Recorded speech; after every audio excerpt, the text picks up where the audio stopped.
Pri tomu, že sme nerobili nejakú veľkú kampaň tomuto stretnutiu, tak sa nás tu zišlo dosť, pretože podľa mňa je veľmi dôležité, aby sa na túto smutnú udalosť na Slovensku jednoducho nezabudlo.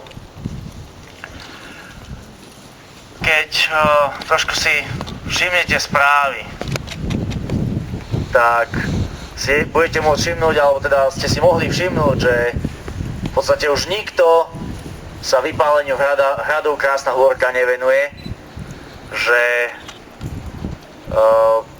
nikto tomu nevenuje pozornosť a rozdiel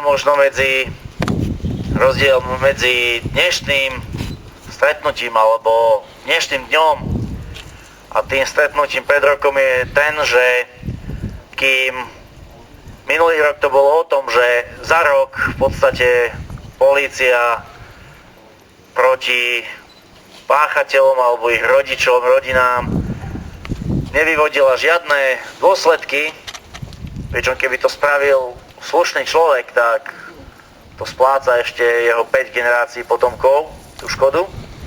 Tak dnes je to o tom, že za 2 roky od spálenia, zničenia národnej kultúrnej pamiatky vláda nebola schopná spraviť nič na jej opravu.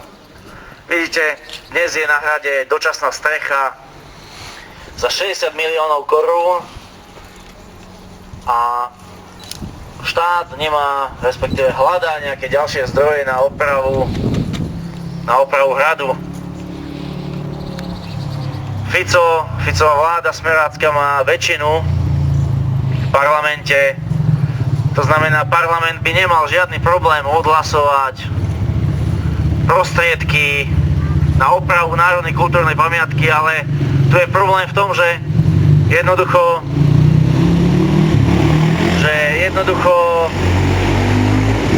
pamiatka, takýto hrad, nie je prioritou. Dnes sa peniaze štátneho rozpočtu dávajú všade inde, len nie tam, kde bolo potrebné.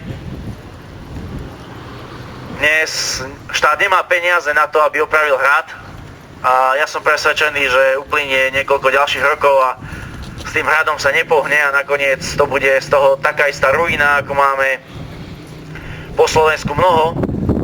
Ale štát má peniaze na to, aby sa stavali provizorné školy pre malé cigánčatá, ktoré nechcú chodiť do školy a vyhovárajú sa na to, že to majú ďaleko. Že nemajú školu priamo vo svojej dedine alebo vo svojej osade.